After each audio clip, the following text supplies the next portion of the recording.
საღამომშვიდობისა, თქვენ უყურებთ ვახოს ანაიას რეპორტაჟს. დღეს წარმოგიდგენთ და გთავაზობთ მოგზაურობას უძველეს ხელნაწერებში. ჩვენი გადაცემისთვის გაიხსნა ხელნაწერთა ეროვნული ცენტრის საცავები. აქ არის ყველაფერი ის, რაც დაუწერიათ საუკუნეების განმავლობაში ქართულად და არა მხოლოდ ქართულად. შეგვიძლია ვთქვათ, რომ ეს არის გამონაკლისი. აქამდე ჟურნალისტებს არ ქონიათ შესაძლებლობა ამდენი ხნით და ასე სრულად დაეთვალიერებინათ და ემუშავათ ამ საცავებში. ჩვენ გვეძლევა ეს შესაძლებლობა და წარმოგიდგენთ ძალიან საინტერესო მოგზაურობას უძველეს და უნიკალურ ხელნაწერებში. საცავებში მოგზაურობას ჩვენ პირობითად ვიწყებთ იმ ადგილიდან, სადაც სახარებებია დაცული. მე ახლა ხელში მიჭირავს უნიკალური ოთხთავი, რომელიც ეკუთვნოდა თამარ მეფეს. ეს ოთხთავი სპეციალურად საგანგებოდ მისთვის გადაიწერა, ანუ ამ სახარებას კითხულობდა თამარ მეფე, რაც დადასტურებულია ამ წარწერით, რომელიც თან ახლავს ოთხთავს. აქვე დაცულია ბეშქენ და ბექა ოპიზრების მიერ მოჭედილი ოთხთავი, უნიკალური ნამუშევარი. ჩვენი რეპორტაჟის პირველი ნაწილი. აქ წარსულს საკუთარი ხელით ეხები. ამ განსაცავში ქართული კულტურა ინახება. ეს გახლავთ ალავერდის ოთხთავი, გადაწერილი ანტიოქიაში 1054 წელს. როგორც ხედავთ, არის წმინდა ნაწილები, 4 წმინდა ნაწილი. სამწუხაროდ დღეს ჩვენ არ ვიცით, რომელი წმინდანების ნაწილებია. ამას გარდა ეს გახლავთ მეორე ხელნაწერი, ასევე ძვირფასი ჩაბრძანებული საკუთარ, ასე ვთქვათ, კუბოში, როგორც ძველი ქართველები იტყოდნენ, ანუ საკუთარ ჭურჭელში, რომელიც არის ვერცხლის ზაფით მოქსოვილი და ამ ხელნაწერში შიგნით არის ესეთი ხატი. ეს გახლავთ კიპრიანესა და იოსტინეს ხატი. სინამდვილეში ეს ხატი გახლავთ სარქველი აი ამ ადგილისა, აი ამ ნაწილისა, ამ ნიშისა. შემდეგ გაიწია ეს და ხატიც ამოვიყეთ, მაგრამ ეს არის საგანგებო უჯრები, 24 უჯრა, რომელშიაც მოთავსებულია 24 წმინდანის ნაწილი. ბედნიერი შემთხვევაა იმ თვალსაზრისით, რომ თითოეულ უჯრას წითელი ასოებით აწერია, რომელი წმინდანების ნაწილებია მოთავსებული. მათ შორის არის თომა მოციქული, წმინდა მარიამ მაგდალინელი, წმინდა ისააკი, წმინდა იოანე ოქროპილი და ასე შემდეგ. მე-12-13 საუკუნის, ანუ ქართული აღორძინების ხანის ექსპონატები ხელნაწერთა ეროვნულ ცენტრში განსაკუთრებულ ადგილს იკავებს. მათ შორისაა ბექა და ბეშქენ ოპიზრების მიერ მოჭედილი სახარება. ეს ცნობილი ქართველი ოქრომჭედლის ბეშქენ ოპიზრის ერთადერთი ნამუშევარია, რომელიც დღემდე შემორჩა. ჭედურობა გარდა გასაოცარისისა დავისა, იმითაც გამოირჩევა, რომ მასზე მითითებულია ავტორი, ბეშქენი და ბექა. იშვიათი შემთხვევაა, როდესაც ხელნაწერები შემორჩენილია საკუთარი ავთენტური ყდით და ეს ორი ხელნაწერი ძალიან ესეთ ბედნიერ გამონაკლისს წარმოადგენს, იმიტომ რომ ბექას ნამუშევრები, როგორც ჩვენთვის ცნობილია, არის კიდევ სხვებით შემორჩენილი, ხოლო რაც შეეხება ბეშქენ ოპიზრის ნამუშევრებს, მხოლოდ ამ ხელნაწერით არის ცნობილი აი ამ ოქრომჭედლის შესახებ. ხელნაწერები ძირითადად სამ მასალაზეა შესრულებული. ეს არის ჭილი, ეტრატი და ქაღალდი. ადრეული შუა საუკუნეების რელიგიური ხელნაწერები ძირითადად ეტრატზე იწერებოდა. ეტრატი ხბოსტყავია, რომელიც სპეციალური დამუშავების შემდეგ საწერი მასალის როლს ასრულებდა. რაც უფრო თეთრია ეტრატი, მით უფრო ძვირფასია. სწორედ ეტრატზეა შესრულებული ჯრუჭის სახარება, რომელიც შატბერდში მე-10 საუკუნეში გადაწერეს. მისი ყდა უფრო გვიან ეპოქაშია შექმნილი.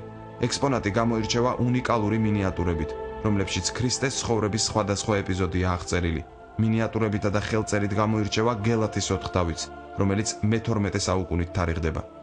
გელათის ოთხთავი იმდენად ლამაზი და განსაკუთრებული კალიგრაფიული ხელით არის გადაწერილი და თან განსაკუთრებული დამახასიათებელი ნიშანი ამ გადამწერესა გახლავთ ის, რომ ის თავიდან და ბოლომდე ერთი ამოსუნთქვით ახერხებს მთელი ამ ტექსტის დაწერას, ისე რომ ესეთი შთაბეჭდილება რჩება, თითქოს ასოებს შორის არავითარ ზომებშიც კი არ არის განსხვავება, ანუ გადამწერს არ ეტყობა დაღლა, არ ეტყობა სხვა ხელი, არ ეტყობა პოზიციის შეცვლა და ასე შემდეგ. არადა ვიცით, რომ ამ ხელნაწერების გადაწერას საკმაოდ დიდი დრო სჭირდებოდა. აქვე ინახება 1300 წელს გადაწერილი მოქვის სახარება, რომელიც ქართულ ხელნაწერებში გამორჩეული ნიმუშია. ის ძლიერ დაზიანებულია და მისი აღდგენის საქმეში დღეს ქართული საზოგადოება ჩაერთო.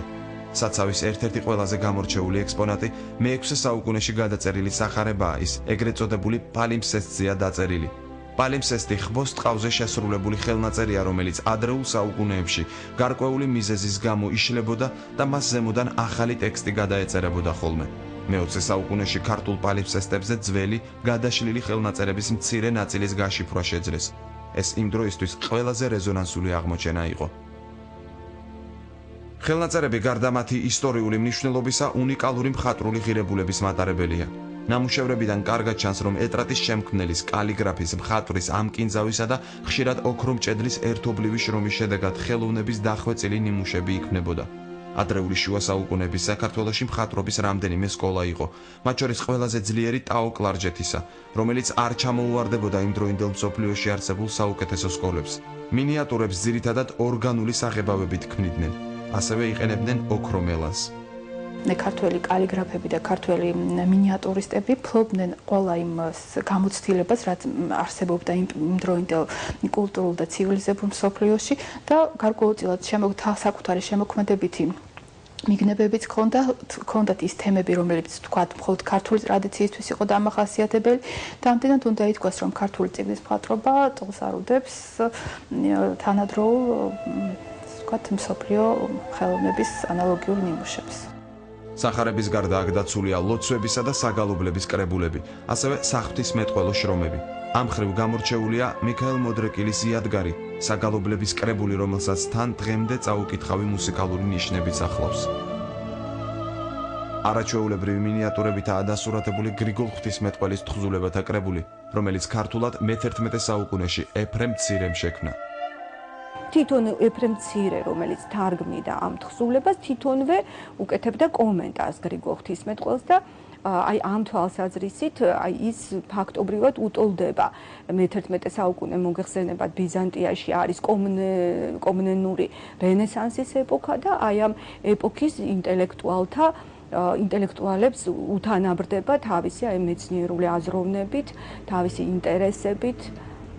სასულიეროს გარდა საცავში საერო ხელნაწერებიც გვხვდება. მაგალითად, პარხლის ხელნაწერი, რომელშიც შუშანიკის წამების ყველაზე ძველი, მე-10 საუკუნით დათარიღებული ხელნაწერი შედის. ასევე აბოთ ბილელის წამება და სხვა ჰაგიოგრაფიული თუ ჰიმნოგრაფიული ნაწარმოებები.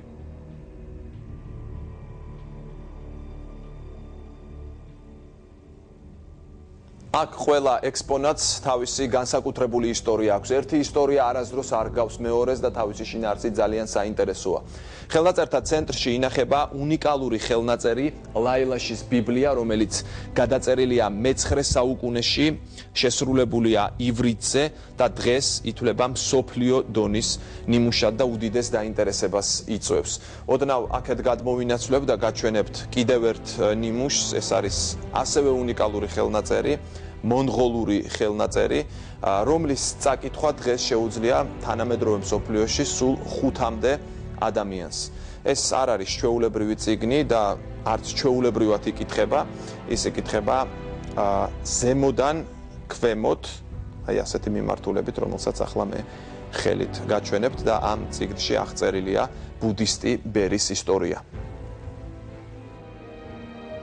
ლეჩხუმში სოფელ ლაილას შინაპოვნი ბიბლია 5 ებრაულ სიწმინდეს შორის ერთ-ერთია.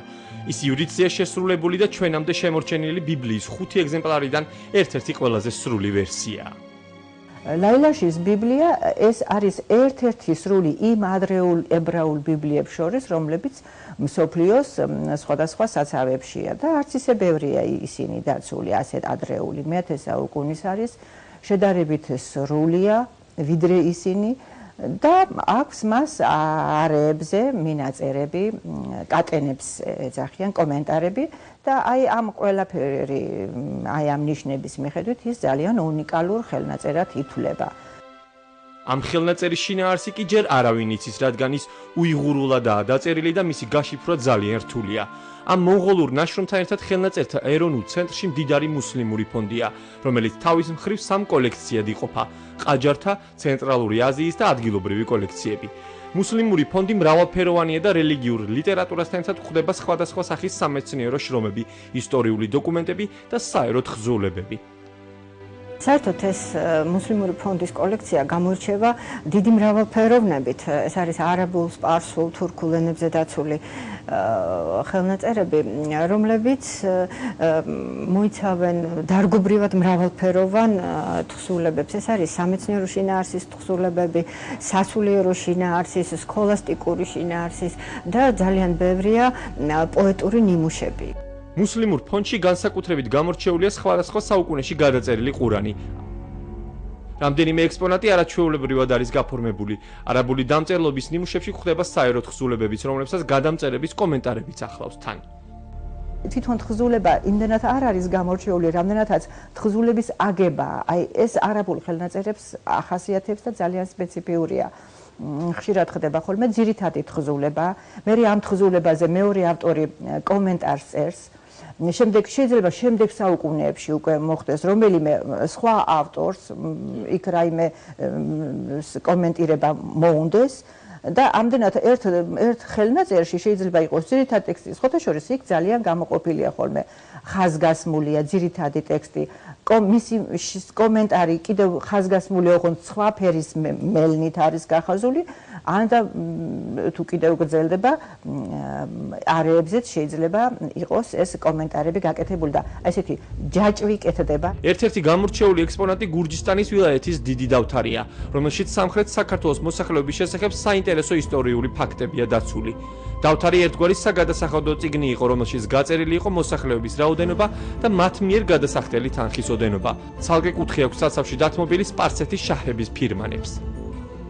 ეს არის ჯამაგირის ბოძების თანამდებობაზე დანიშვნის და ასე შემდეგ ასეთი შინაარსის ფირმანები და უნდა აღინიშნოს ისიც რომ არის ფირმანები, სადაც მაგალითად მითითებულია რომ სვეტი ცხოველს უნდა დაუბრუნდეს თავისი კუთვნილი მამულები და თეიმურაზ და როსტომს კახეთისა და ქართლის ნაცვალებს ეძლებათ მითითება ამის შესახებ რომ ეს უზრუნველყონ. ეს ფირმანები გარდა იმისა რომ ისტორიის თვალსაზრისით ძალიან მნიშვნელოვანია, ასევე ზოგიერთი განსაკუთრებულად არის მოხატული და ამ კუთხითაც არის ძალიან საყურადღებო. გამორჩეული ექსპონატია ეს სომხური ხელნაწერიც, რომელიც ვაზის ფოთოლზეა შესრულებული. ის საეკლესიო კალენდარს წარმოადგენს. აქ გვხვდება ლათინური, ბერძნული და რუსული დამწერლობის ნიმუშები, ასევე გოთური ხელნაწერები და ებრაელთა წმინდა წიგნი თორა. მე ახლა ვეხები ძალიან საინტერესო დოკუმენტს. ამ დოკუმენტზე არის თამარ მეფის ავტოგრაფი, აი ეს, რომელსაც კადრში ხედავთ ახლა თქვენ. ამ ცენტრში დაცულია ბევრი მეფის ხელნაწერი, ბევრი საინტერესო ნივთი, ერთ-ერთი მათგანი, რომელიც საგანგებოდ ჩვენთვის გახსნეს, ეს არის ვახტანგ მე-6-ის კალამი, ის ამ კალმით წერდა. ჩვენი რეპორტაჟის მომდევნო ნაწილში ნახავთ სხვა მასალებსაც.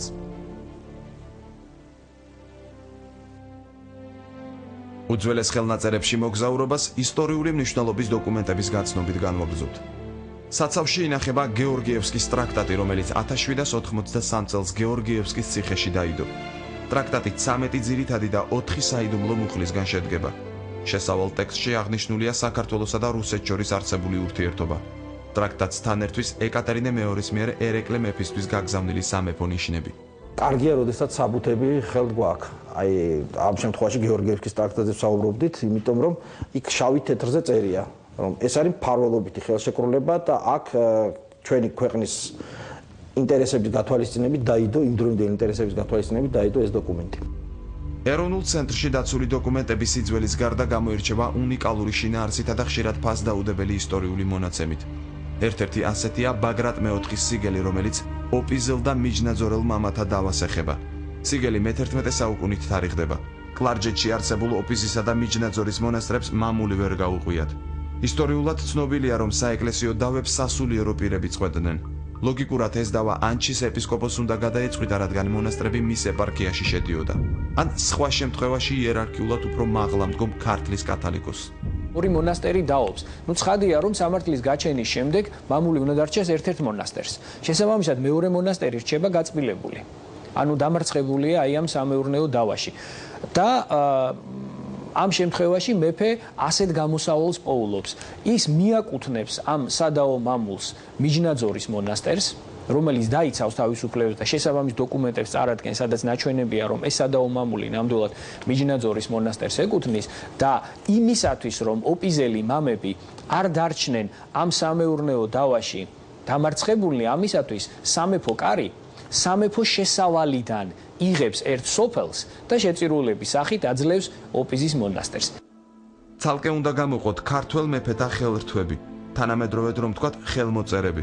არსებობს ვარაუდი, რომ მეფეები ფაქსიმილეას დოკუმენტებს მე-6 საუკუნიდან урთავდნენ, მაგრამ ამ პერიოდის ხელმოწერები ჩვენამდე მოღწეული არ არის.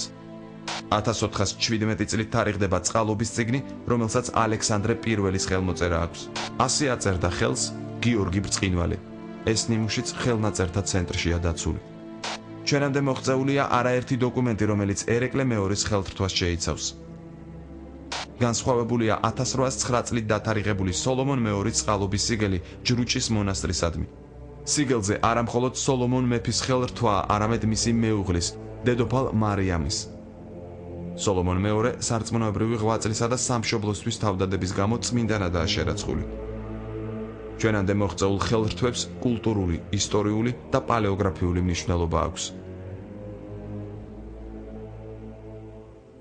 ჩვენ ახლა ვიმყოფებით საზოგადო მოღვაწეთა პირადი საარქივო ფონდების საცავში. აქ არის აკაკი წერეთლის, ილია ჭავჭავაძის, ვაჟა ფშაველას, ივანე ჯავახიშვილის, ექვთიმე ტაყაიშვილის და სხვა ცნობილი ქართველების ხელნაწერები.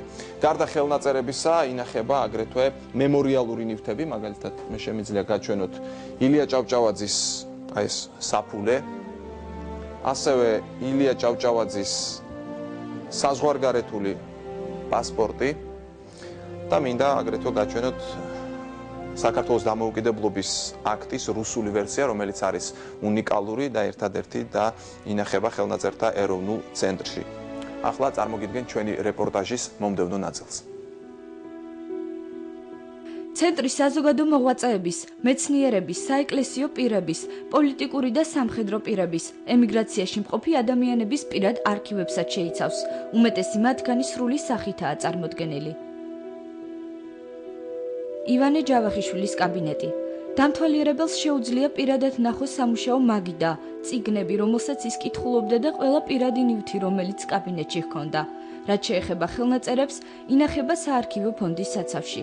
მასალები თავად ივანე ჯავახიშვილის ქალიშვილმა, ნათელა ჯავახიშვილმა დაამუშავა. მამის რამდენიმე ხელნაწერს კი გრიფი დაადო. მასალა, რომელსაც ნათელა ჯავახიშვილის ხელით აწერია, არ გაიცემა, შეეხება თავისი მშობლების პირად კერძო ძალიან დახვეწილ ურთიერთობებს და შვილს არ სურს მისი გაცემა. ივანე ჯავახიშვილის პირადი არქივის მთავარ სპეციფიკად შეიძლება ჩაითვალოს მისი აბსოლუტურად უნიკალური ხელწერა. მისი ისეთი ცოტა არტისტული, ცოტა მანერული ხელი. ვაჟა ფშაველას ხელნაწერებს და პირად ნივთებს ქართველთა შორის წერა-კითხვის გამავრცელებელი საზოგადოება და საისტორიო და საეთნოგრაფიო საზოგადოება აგროვებდა. კოლექციის უდიდესი ნაწილი დღეს სწორედ აქაა დაცული.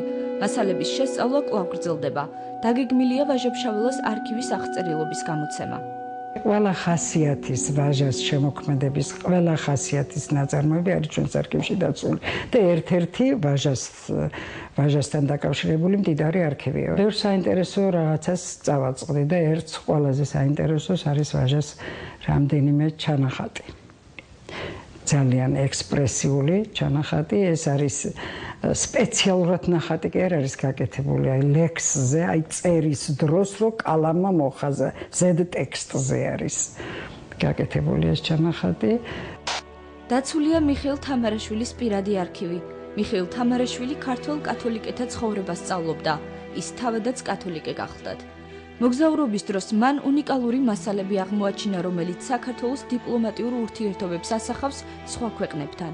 1902 წელს მიხეილ თამარაშვილმა გამოსცა ნაშრომი „ისტორია კათოლიკობისა ქართველთა შორის“.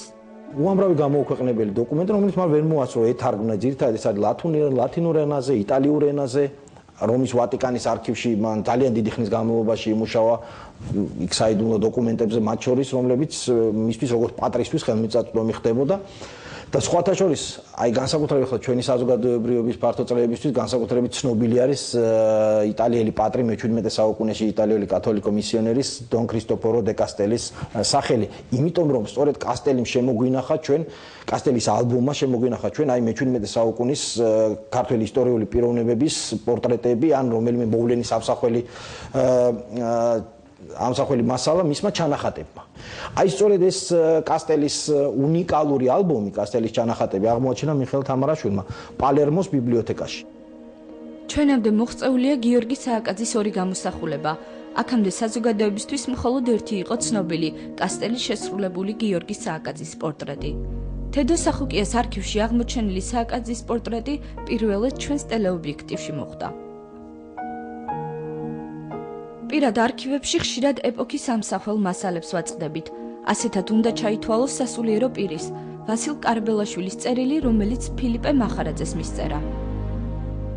ბოდბის ეპარქიის ფარგლებში ისეთი ატმოსფერო შეიქმნა პარტიელთა თავაშვებული მოქმედებათა გამო, რომ ამ პირობებში ყოფა ფრიად ძნელია. წმენაც მორწმუნეთათვის და მათ მოთხოვნილებათა დაკმაყოფილებაც. ვინაიდან კულტის მსახურნი საშინლად დაჩაგრულნი არიან ზოგიერთი პარტიელებისგან და მასხარავდებიან მათგან. ვთხოვთ უმორჩილესად, კეთილი ინებოთ და გასცეთჯეროვანი განკარგულება ვიზედაც ჯერ არს, რათა ძალმომრეობის ასალაგმავად და საზოგადოებაში წესრიგის დასამყარებლად ცოტაოდენი დახმარება აღმოგვიჩინონ.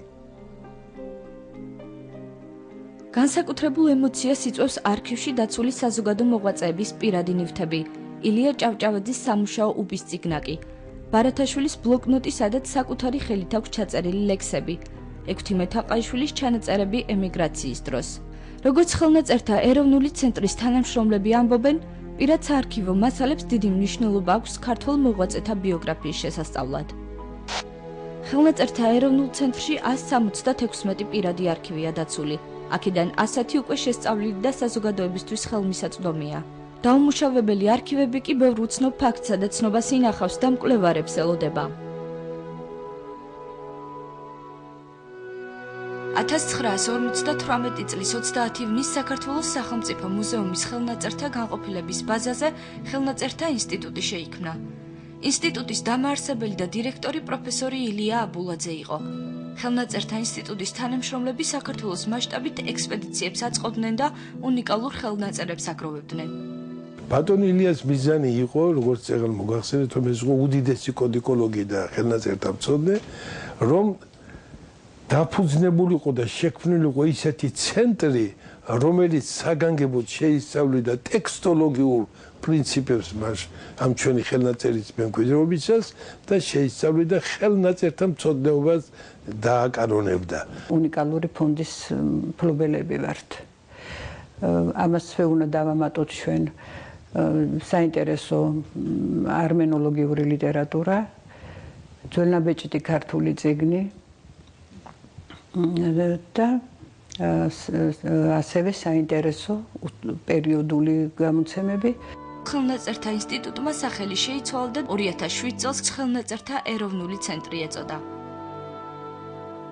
როცა ცენტრში მასალა შედის, პირველ რიგში ქიმიური დამუშავება ხდება. საცავში მოთავსებამდე ექსპონატები ყველანაირი ბაქტერიისგან უნდა გასუფთავდეს, რომ სხვა ნიმუშები არ დააზიანოს. თუ ხელნაწერებს რესტავრაცია სჭირდება, ლაბორატორიის თანამშრომლები მას პირვანდელ სახეს უბრუნებენ და შემდგომ კონსერვაციას უკეთებენ.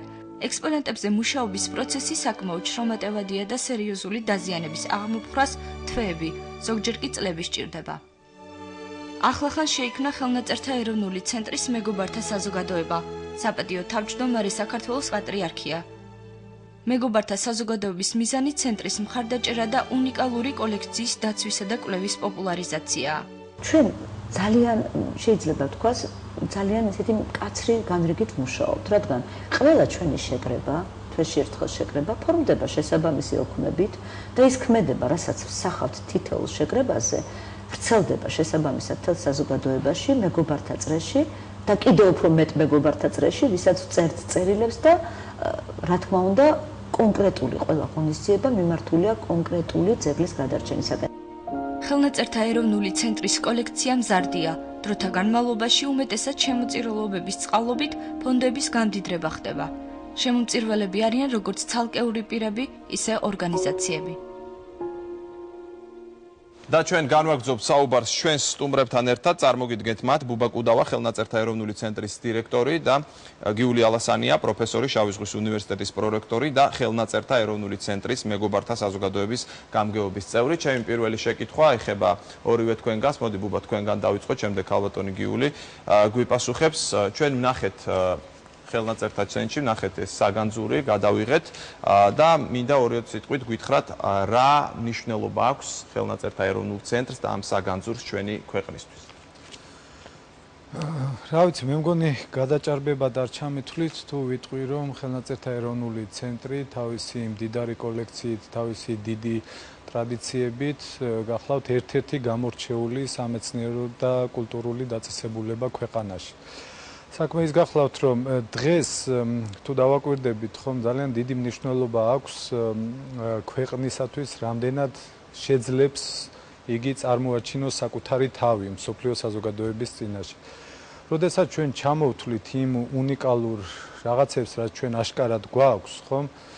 ერთ-ერთი პირველი, რაც უნდა გაგვახსენდეს, ალბათ ეს არის ქართული დამწერლობა, რომელიც არის სრულიად უნიკალური, რომელსაც ჩვენს გარდა მსოფლიოში არავინ არ იყენებს. და თითებზე ჩამოსათვლელი ქვეყნებია დღეს მსოფლიოში, რომელთაც თავიანთი ორიგინალური დამწერლობა აქვს. თუ კი რაიმემ შემოინახა ეს კულტურა, დამწერლობის კულტურა, ეს სწორედ უპირველეს ყოვლისა არის ხელნაწერები, რომელმაც არამხოლოდ შემოინახა ეს კულტურა და განავითარა, მეტიც ჩვენ სამი სახეობის დამწერლობა გვაქვს, ხომ? არამედ შემოინახა მთელი ის ცოდნა, რაც ძველი პერიოდის ადრეულ შუა საუკუნეებში, განვითარებულ შუა საუკუნეებში, შემდგომაც იქმნებოდა საქართველოში.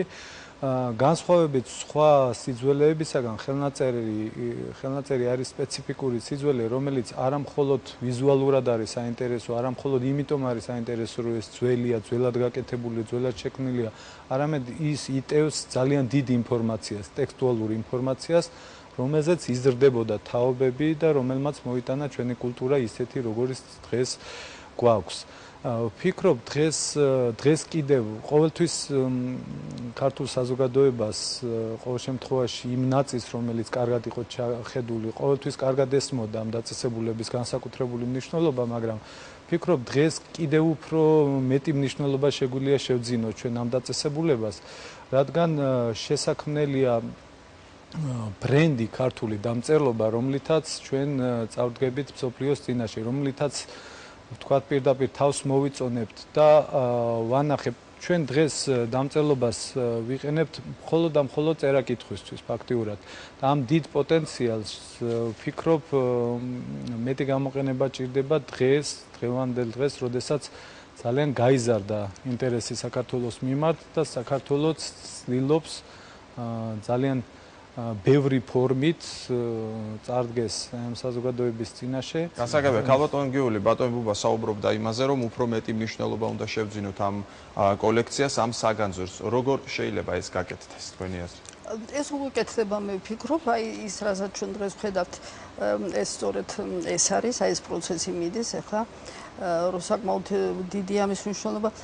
იცით რა, ეხლა ბატონი ბუბა საუბრობდა და მე წმინდა დავამატო, რომ მარტო საქართველოში კი არ ხდებოდა. კაცობრიობის მთელი ისტორია არის სწორედ ფიქრი იმაზე, როგორ შექმნილიყო რაღაც ინფორმაცია და შემდეგ როგორ გავრცელებული იყო ეს ინფორმაცია ჰორიზონტალურად და ვერტიკალურად.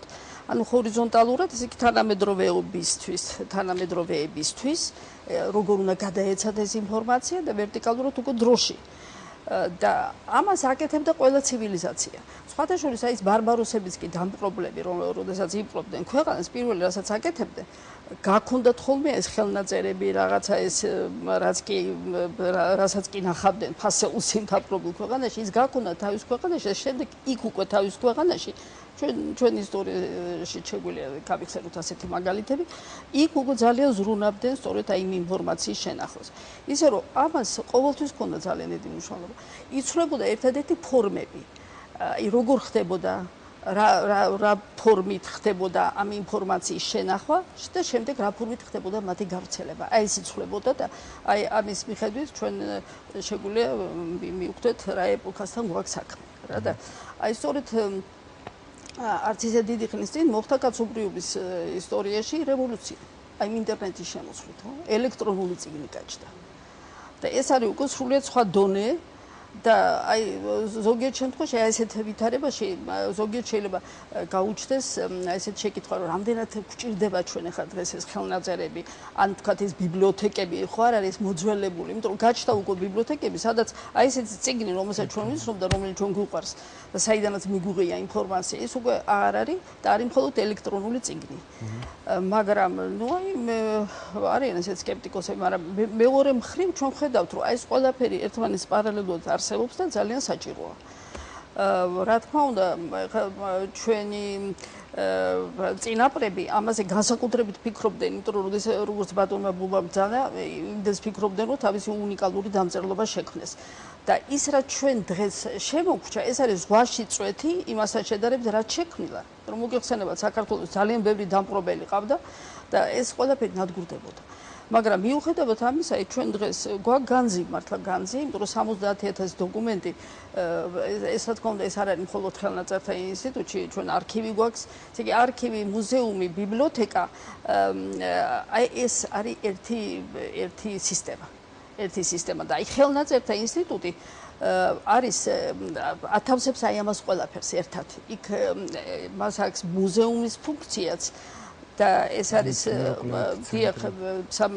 სამეცნიერო ცენტრიც, ეს არის ამავე დროს მუზეუმიც, ეს არის არქივიც და ეს არის იქ არის ძალიან საინტერესო ამავე დროს ბიბლიოთეკაც. გასაგებია ბატონო ბუბა, ჩვენ გადაცემის მომზადების დროსაც და ამ ეთერის დაწყებამდე საუბრობდით, როგორ უნდა იქცეს ეს ყველაფერი ბრენდად. აი თქვენ რა გეგმები გაქვთ კონკრეტულად თქვენ და ცენტრს? რა ვიცი, ჩვენ გვაქვს მიზნად რომ გამოვიყენოთ, განვავითაროთ ყველა ის მიმართულება, რომლის განვითარების პოტენციალი ჩვენს დაწესებულებას, ჩვენს კოლექციას აქვს. ჩვენ გვაქვს ხშირად ვამბობთ ამას, რომ ჩვენ გვაქვს ორი დიდი პოტენციალი. ერთი სრულიად უნიკალური კოლექცია, რაღაცა ამ ბოლო პერიოდში ისე ხშირად ხმარობთ ამ სიტყვა უნიკალურს, რომ ცოტა შეიძლება გავცვითეთ და თუ რომელიმე კოლექციაზე საქართველოს შეიძლება უნიკალური ითქვას, ეს ერთ-ერთი ხელნაწერთა ეროვნული ცენტრის კოლექციაზე შეიძლება ითქვას. და მეორე ჩვენი პოტენციალი გახლავთ ის დიდი სამეცნიერო ტრადიციები, რომელიც ჩემ თაობას ხელნაწერთა ეროვნულ ცენტრში დახვდა. ხელნაწერთა ინსტიტუტი ერქვა მას ადრე. აი ამ ორი პოტენციალის გამოყენებით ჩვენ გვაქვს საშუალება ძალიან ბევრი მიმართულება შევინარჩუნოთ, რაც იყო ჩვენთან და განვავითაროთახლები. ახალ მიმართულებებში უპირველესად გულისხმობ ერთის მხრივ საგამოფენო მიმართულებას, რომელიც ჩვენთან ან სუსტად იყო განვითარებული, ან არ იყო ხოლმე ესეთ პერიოდებიც იყო და საზოგადოებრივ მიმართულებას. ადრე აი ასეთი განცდა იყო, თითქოს ეს დაწესებულება იყო მხოლოდ მეცნიერთა ერთი ჯგუფისთვის საინტერესო. მაგრამ ჩვენ ვფიქრობთ, ყველაფერი უნდა გავაკეთოთ იმისათვის, რომ საზოგადოების ძალიან ბევრი სეგმენტი დავარწმუნოთ, რომ ეს მათი სეგმენტისთვის ძალიან მნიშვნელოვანი დაწესებულება და მნიშვნელოვანი კოლექცია. გამომდინარე იქიდან, რომ ჩვენთან როგორც მოგახსენეთ და ქალბატონ აგიულიმაც აღნიშნა, ეს არის ინფორმაციის შენახვის ერთადერთი საშუალება იმ პერიოდებში იყო ინფორმაციის შენახვის საშუალება. შესაბამისად, ინახავს არა მხოლოდ რელიგიურ ტექსტებს და ლიტერატურულ ტექსტებს, როგორც ხანდახან მგონია, არამედ ფაქტობრივად მთელ სფეროს, როგორც თანამედროვე ბიბლიოთეკა ინახავს, იცავს ყველა სფეროში გამოცემულ წიგნებს, ანალოგიურად ეს კოლექცია იტევს ყველა მიმართულებას, საბუნებისმეტყველოს, რელიგიურს, სოციალურს, სამართლის სფეროს და ასე შემდეგ. აქედან გამომდინარე, არ არსებობს სახელმწიფო უწყება თუ საზოგადოებრივი გაერთიანება გარკვეული ინტერესების მქონე, რომელსაც არ შეგვიძლია მიუსადაგოთ ჩვენი კოლექციის გარკვეული ნაწილი. ანუ ჩვენი მიზანი სწორედ ეს არის, რომ რაც შეიძლება მახლობელ დაწესებულებად ვაქციოთ საზოგადოების თითეული უჯრედისათვის. ქალბატონ გიული, არსებობს მეგობართა საზოგადოება, თქვენ ხართ ამ საზოგადოების წევრი, გითხარით ამ საზოგადოების მნიშვნელობის შესახებ და რას აკეთებს კონკრეტულად ეს საზოგადოება ხელნაწერებისთვის და ამ საგანძურისთვის? ეხლა მე რატო აღმოჩნდი ამ საზოგადოებაში, იმიტომ რომ ჩემი ცხოვრება ძალიან არის დაკავშირებული ამ ხელნაწერთა ინსტიტუტთან. მე ხელნაწერთა ინსტიტუტის თანამშრომელი არ ყოფილი ვარ, მე მუშაობდი ისტორიის ინსტიტუტში, მაგრამ მაშინ ისეთ რამდენიმე დაწესებულება იყო, სადაც მე ძალიან ხშირად მიხდებოდა ხოლმე ყოფნა აღმოსავლეთმცოდნეობის ინსტიტუტი, თქვათ, სახელმწიფო უნივერსიტეტი და ხელნაწერთა ინსტიტუტი ძალიან ხშირად. ეს იყო ესეთ პროფესიონალების კოლექტივი, იცით, იქ ძალიან კარგი პროფესიონალები მუშაობდნენ, ინსტიტუტს ყავდა ძალიან კარგი დირექტორები, მაგრამ მაშინ იცით ინსტიტუტი იყო ჩაკეტილი სისტემა.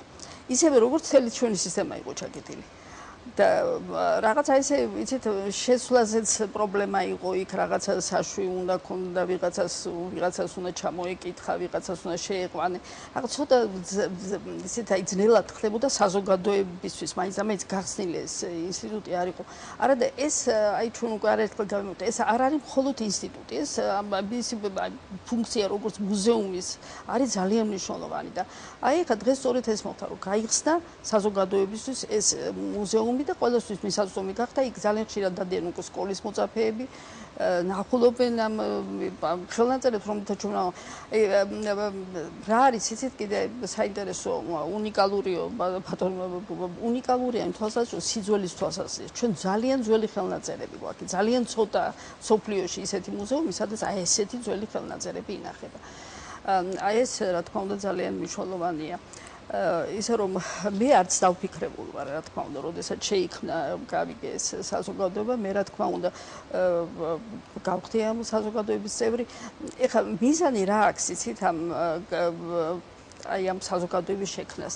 ჩვენ ვქმნით ეხლა სამოქალაქო საზოგადოებას. რა თქმა უნდა, ჩვენი მთავრობა და ხელისუფლება და განათლების და მეცნიერების სამინისტრო ყველაფერს აკეთებს დღეს და ძალიან ბევრ ამის აკეთებს, მაგრამ ჩვენი მიზანი იყო რომ რაც შეიძლება ფართოდ ჩაგვერთოს საზოგადოებაც და აი რაღაცნაირად ეს აი საზოგადოების შექმნა აი სამოქალაქო საზოგადოების შექმნასაც უწყობს ხელს ჩვენ ასე ვფიქრობთ თუ რაც შეიძლება ფართოდ გავხადოთ ცნობილი ხალხისთვის რაღაც აქტიობები მოვაწყოთ თვითონ ის ადამიანი საზოგადოება ჩართო და ისინიც ვაზრუნოთ თავის კულტურულ მემკვიდრეობაზე იმათაც იფიქრონ მიიღო მონაწილეობა ის თანამონაწილეობა ძალიან დიდი მნიშვნელობა აქვს ჩვენ ვფიქრობთ და აი სწორედ ამ მიზნით შეიქმნა ეს საზოგადოება უკვე შეამჩნიათ ალბათ რაღაცა დრო და დრო ეს საზოგადოება რაღაც ასეთ აქტიობებს ატარებს ცოტა ხნის წინ ის კალიგრაფიის კონკურსი ჩატარდა და ეს არ იყო პირველი შემთხვევა, სადაც სკოლის მოწაფეებმა მიიღეს მონაწილეობა. ჩვენ ძალიან საინტერესო იყო ის, რომ მონაწილეობდნენ არა მარტო ეთნიკურად ქართველები. ჩვენი სხვადასხვა მოქალაქეები მონაწილეობდნენ და არ ვიცი გინახავთ თუ არა ის გამოფენა.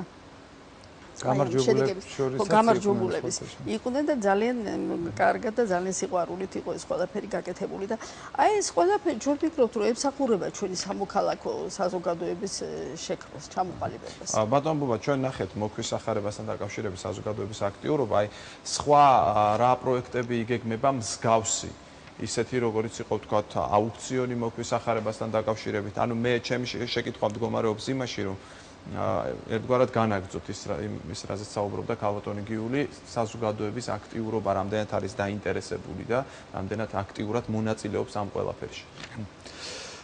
მეგობართა საზოგადოებაზე დამატებით შეიძლება ითქვას ორი სიტყვა რომ ეს გამოცდილება საკმაოდ დიდი გამოცდილება არსებობს დასავლეთში ამისი და ჩვენთან ნელ-ნელა შემოდის ეს კულტურა. რაღაცა ცოტა ხანდახან ეხამუშება საზოგადოების გარკვეულ ნაწილს ამდაგვარი ტიპის საზოგადოება და ცოტა გაურკვეველ მდგომარეობაშია ხოლმე ისმევა კითხვები რომ როგორ სხვა სახსრები არა გაქვთ სხვანაირად როგორ დასავლეთში არ არსებობს არც ერთი მუზეუმი, არც ერთი სამეცნიერო კვლევითი ცენტრი, არც ერთი კოლეჯი, არც ერთი უნივერსიტეტი. თქვენ წარმოიდგინეთ თითქმის არ არსებობს არც ერთი ეკლესიაც კი, აი ეკლესია, შენობა. რომელსაც თავისი მეგობართა საზოგადოება არ ყავდეს. ეს არის არაჩვეულებრივი ფორმა. რატომ?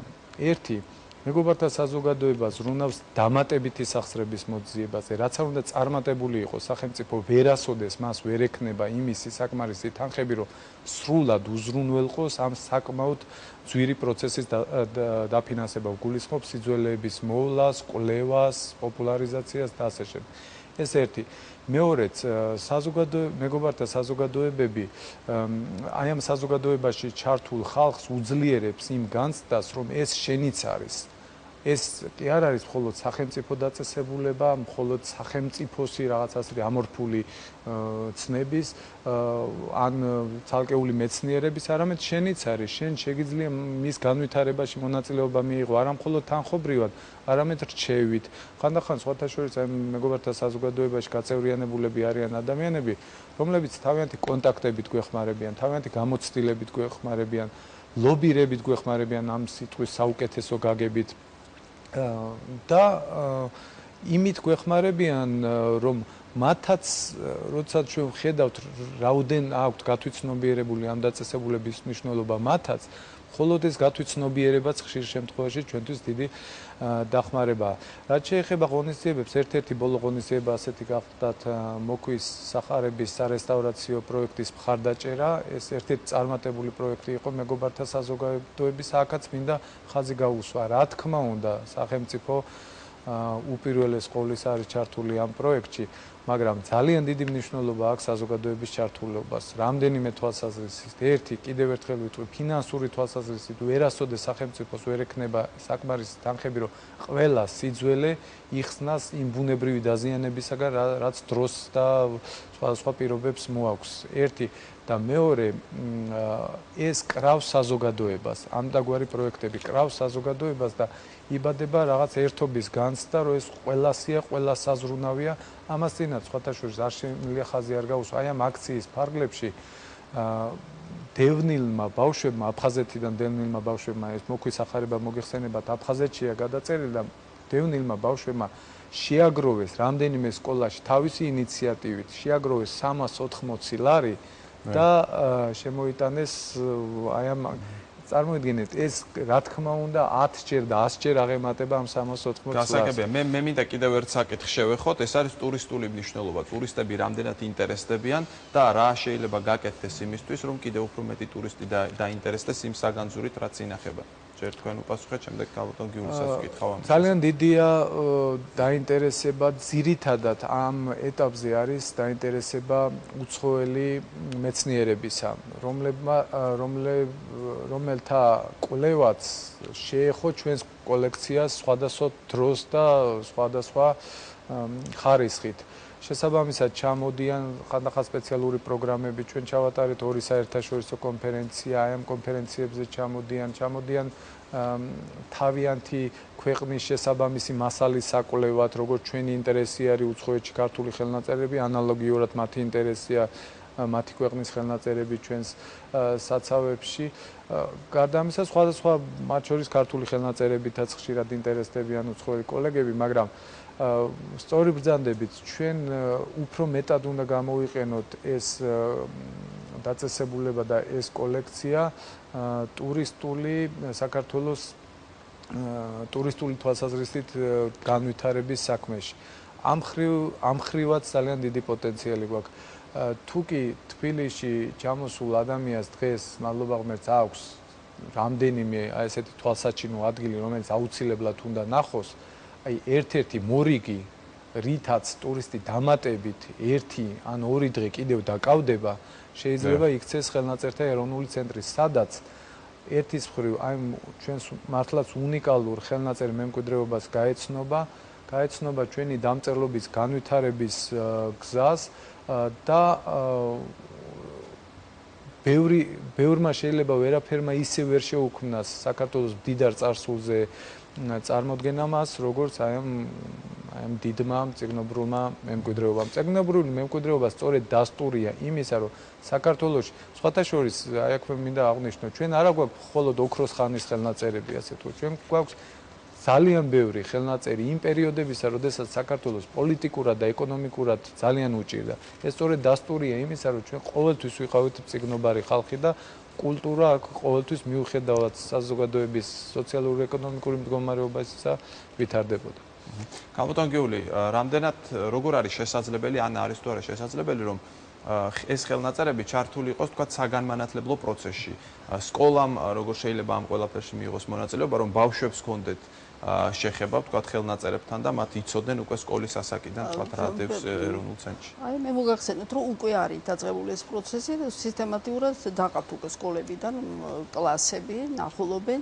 ეს რა თქმა უნდა ჩვეულებრივ ნორმალური პროცესია, საგან მე ხა სხვა ჩვენს ალექსანდრიდან ჩამოვედი და აი ეს ყველაფერი, იცით, ეს ხელნაწერებიც და ყველაფერი არის მოთავსებული ბიბლიოთეკაში და დავინახე იქ ძალიან დიდი ფართობი ბავშვებისთვის დათმობილი და ეს ბავშვები არიან ასაკობრივი პრინციპით დაყოფილი, ყავთ თავისი პედაგოგები იქ, თავის სამუშაო საათები აქვს და რაღაც ძალიან დიდი მუშაობა მიდის ამ მიმართულებით და რაღაც ალბათ ჩვენს რაღაცას უნდა გადავიყოთ ამ დაგვარი. მაგრამ ისე ჩვენთანაც ეს უკვე დაწყებულია. რაც შეეხება ტურისტებს, აი ცოტა ხნის წინ ისტორიულ მუზეუმში ვიყავი, იქ შევხვდი, მე უბრალოდ ჩვენ იქ უცხოელი ისინი მყავდა კონფერენცია ჩავატარეთ საერთაშორისო და ეს უცხოელი სტუმრები მყავდა მიყვანილი და ნახეს ეს და პირველ რაც იკითხეს, ხელნაწერები აქ არ არისო? ისე ხელნაწერების ინტერესი არის ძალიან დიდი. რა თქმა უნდა, ქართული ხელნაწერები აინტერესებთ რახან საქართველოში არიან. მაგრამ ამ ინსტიტუტში სხვათა შორის ინახება არა მარტო ქართული ხელნაწერები, მოგეხსენებათ ალბათ, აი ცოტა ხნის წინ გამოიცა ისევ აღმოსავლური ხელნაწერები, ეს თურქული, სპარსული და არაბული და ჩვენ აი ამ ხელნაწერებით ვამაყობთ ძალიან. გვაქვს. და მე მინდა გითხოთ საერთაშორისო კონტაქტების შესახებ. ბუნებრივია, შეიძლება ყველაფერი შემოიფარგლებოდეს საქართველოში, აი საზღვარგარეთ კონტაქტები რამდენად ინტენსიურია, ყველაზე ხშირად აი თქვენ თქვით, რომ ინტერესდებიან უცხოელი მკვლევარები, მაგრამ რაიმე სხვა პროექტების განხორციელება თუ იგეგმება სხვა ქვეყნებთან? ჩვენი კოლექცია აი პოტენციალზე ვსაუბრობდით და ერთ-ერთი პოტენციალი სწორედ ეს არის, რომ ჩვენთან არის ძალიან ბევრი სხვადასხვა ქვეყნის ციგნობრული მემკვიდრეობის ნიმუშები. ძირითადად ეს რა თქმა უნდა არის აღმოსავლური, სპარსული, არაბული, თურქული, სომხური, ანუ იმ ენოვანი კოლექციები, რომლებთანაც ჩვენ უფრო მჭიდრო კავშირი გქონდა. თუმცა საკმაოდ საინტერესო კოლექცია გვაქვს ბერძნული, ებრაული, სხვადასხვა ევროპულ და აღმოსავლურ ენებზე. თითეული ეს კოლექცია მიუხედავად რაოდენობისა, ზოგში რამდენიმე ერთეულია და ზოგში რამდენიმე ასეული ერთეული, თითეული ეს კოლექცია იძლევა ძალიან ბევრი სხვადასხვა სახის პროექტის განხორციელების საშუალებას, როგორც ჩვენი ქართული კოლექცია ანალოგიურად სამეცნიერო პროექტების, საგანმანათლებლო პროექტების, საგამოფენო პროექტების განხორციელების საშუალებას იძლევა და ჩვენ ამ ხრივ ეს პოტენციალი ყოველთვის იყო ჩვენთან გამოყენებული და ბოლო პერიოდში ვცდილობთ კიდევ უფრო გავაქტიურდეთ. სხვათა შორის კიდევ ერთი შეხების წერტილები სხვადასხვა უცხოეთის სხვადასხვა ქვეყნებთან იყო და მომავალშიც უნდა გააქტიურდეს ამ თვალსაზრისით ჩვენი ხელნაწერთა კოლექციები უცხოეთში. ძირითადად ძალიან მდიდარი კოლექციები არის საეკლესიო ცენტრებში, ათონის მთაზე, სინას მთაზე, სხვადასხვა მუზეუმებში, ბიბლიოთეკებში. ესეც არა მხოლოდ სამეცნიერო კონტაქტების თვალსაზრისით არის საინტერესო, არამედ ქვეყნებს შორის ურთიერთობის თვალსაზრისითაც არის საინტერესო. სხვათა შორის ჩვენს სახელმწიფო უწყებებში, როდესაც ჩამოდიან სტუმრად კოლეგები სხვადასხვა ქვეყნებიდან, ხშირად ყოფილა შემთხვევა, როდესაც საგანგებოდ მოუყვანია ჩვენთვის ეს საპატიო სტუმრები და მათთვის საგანგებოდ მოგვიწყვია მცირე დემონსტრირება, პრეზენტაცია მათი ხელნაწერების შესახებ. და სამწუხაროდ აღმოჩენილა, რომ მათთვის ეს არის ახალი ხშირად ვერც წარმოუდგენია თუ მათი ქვეყნის შესაბამისი მასალა ჩვენთან არის. ასე რომ იმის თქმა მინდა, რომ ამ ხრივ აი დღეს როგორი აქტუალურია ჩვენი ქვეყნის ურთიერთობა გარესამყაროსთან, ხომ? აი ეს პოტენციალი ამ ხრივაც გამოსაყენებელია და გასაგებია ბოლო შეკითხვა მექნება ორივე თქვენგანთან ხელნაწერთა ეროვნულ ცენტრს დაფინანსებს სახელმწიფო ბიუჯეტი, რამდენად საკმარისია ეს დაფინანსება და ერთ საკითხს მინდა შევეხო, საზღვარგარეთ ძალიან აქტიურად არის სისტემა, როდესაც დონორთა დაფინანსება არის ხოლმე. აი ამ მიმართულებით რა მდგომარეობა გვაქვს და როგორ შეიძლება კიდევ უფრო მეტი ფინანსების მოძიება? ბოლო პერიოდში, როდესაც დაიწყო რეფორმა განათლებისა და მეცნიერების სფეროში, ბევრი რამ შეიცვალა და ჩვენს მაგალითზე შემიძლია ვთქვა, რომ შეიცვალა დიდწილად დამოკიდებულება. მაგალითად, მე როდესაც დავიწყე ხელნაწერთა ინსტიტუტში მუშაობა, მაშინ ინსტიტუტი ერქვა, სახელმწიფო ბიუჯეტი იყო ძალიან დაბალი. არაადეკვატურად დაბალი, გაცილებით დაბალი, ვიდრე სხვა სამეცნიერო კვლევითი ცენტრებისა, ჰუმანიტარული მიმართულებას გულისხმობ. არა და ჩვენ სამეცნიერო კვლევითი მიმართულებების გარდა, როგორც ვთქვით, გვაქვს უმდიდრესი კოლექცია, ამ კოლექციაში შენახვის პირობები ჭირდება, დაცვა, რესტავრაცია და ასე შემდეგ. როგორც ჩანს, ეს ძალიან კარგად დაინახა სახელმწიფომ და ბოლო პერიოდში არის ძალიან კარგი ტენდენცია ჩვენი სახელმწიფო ბიუჯეტის ზრდისა. ამის კვალობაზე იზრდება გარკვეული ურთიერთობებიც, უფრო მეტი ურთიერთობები მყარდება სხვა ორგანიზაციებთან, დონორ ორგანიზაციებთან. ხშირად ეს არის რაღაცა ორმხრივი პროექტი, მათთვისაც სასარგებლო პროექტი. ხშირად ეს არის წმინდა წყლის შემოწირულობა. ჩვენ შეიცვალა სახელი ამ ბოლო წლებში, ხელნაწერთა ინსტიტუტს ეწოდა ხელნაწერთა ეროვნული ცენტრი. ეს კარგად მინდა განმარტო, რომ არ არის მხოლოდ სახელის ცვლილება, ეს არის ჩვენი რაღაცნაირად ხედვის ცვლილება, რომ მაქსიმალურად შევინარჩუნოთ ის, რა მდიდარი ტრადიციებიც ამ დაწესებულებას ჰქონდა და შემოვიტანოთ ახალი ხედვა. ახალ ხედვაში კი უპირველეს ყოვლისა გულისხმობ ღიაობას და გახსნილობას. ჩვენ უნდა ვიყოთ გახსნილი მთელი საზოგადოებისათვის, მათ შორის გახსნილი პოტენციური დონორი ორგანიზაციებისათვის და მათ დავანახოთ, რომ მათთვისვე საინტერესო, თუნდაც პიროვნულად თუ ორგანიზაციულად საინტერესო ბევრი რამ შეიძლება დაფინანსდეს ხელნაწერთა ეროვნულ ცენტრში. სხვათა შორის მეგობართა საზოგადოებაშიც ძალიან ბევრი ჩვენი დონორია გაწევრიანებული. გარდა ამისა, ერთ-ერთი სერიოზული დონორი ჩვენი არის, თუმცა კონკურსის წესით ვიღებთ ჩვენ დაფინანსებას, შოთა რუსთაველის სახელობის ეროვნული სამეცნიერო ფონდი და ამ ფონდის დაფინანსებით არაერთი სამეცნიერო პროექტი განგვეხორციელებია. ეს მიღებული ფორმაა დონორებთან ურთიერთობა, ჩვენ შესაბამისი სპეციალური სამსახურით შევქმნით საზოგადოებასთან ურთიერთობის სამსახური და ვფიქრობთ, სახელმწიფო და არასახელმწიფო სახსრების გაერთიანება ეს არის ამ კოლექციის განვითარების ძალიან კარგი გზა. გასაგები, აი ქალბატონ გიორგი, თქვენც მინდა გკითხოთ, მეგობართა საზოგადოება მუშაობს, ასევე მოსაძიებელი ალბათ უფრო და უფრო მეტი დონორი, იმიტომ რომ დაფინანსება. მადლობა ღმერთს, დღეს ძალიან დიდი შესაძლებლობა არსებობს ამ მხრივ. არა მარტო ეს რუსთაველის საზოგადოება და არა მარტო ჩვენ ქვეყანაში არსებულია ესეთი შესაძლებლობები. არის საერთაშორისო გრანტები. და ხელნაწერთა ინსტიტუტი, მე მგონი ამ ცენტრი ამ მიმართულებით მუშაობს. იმიტომ რომ საქმე არის ძალიან დიდი გასაკეთებელი. მე რამდენადაც ვიცი, ხდება აი ამ ხელნაწერების ელექტრონული ვერსიების შექმნა. ეს ძალიან შრომატევადი სამუშაოა. ძალიან ბევრ ხელსაც მოითხოვს, დროსაც მოითხოვს, მაგრამ რა თქმა უნდა დაფინანსებასაც. მაგრამ ეს აუცილებლად გასაკეთებელია, იმიტომ რომ როცა ჩვენ ლაპარაკობთ აი სწორედ საერთაშორისო კონტაქტებზე, დღეს ამის გარეშე ეს კონტაქტები შედგება, უნდა ყველას კონდეს იმის შესაძლებლობა, რომ მათთვისაც იყოს მისაწვდომი, რა თქმა უნდა, ის რაც ჩვენთან არის. გასაგებია, ძალიან დიდი მადლობა მინდა გადაგიხადოთ გადაცემაში სტუმრობისთვის. მე ჩვენს მაყურებლებს შევახსენებთ, რომ ჩვენი სტუმრები იყვნენ ბუბა გუდავა და გიული ალასანია. დღევანდელი გადაცემა ამით დასრულდა. მე გემშვიდობებით მომავალ შეხვედრამდე გმადლობთ ყურადღებისთვის. ნახვამდის.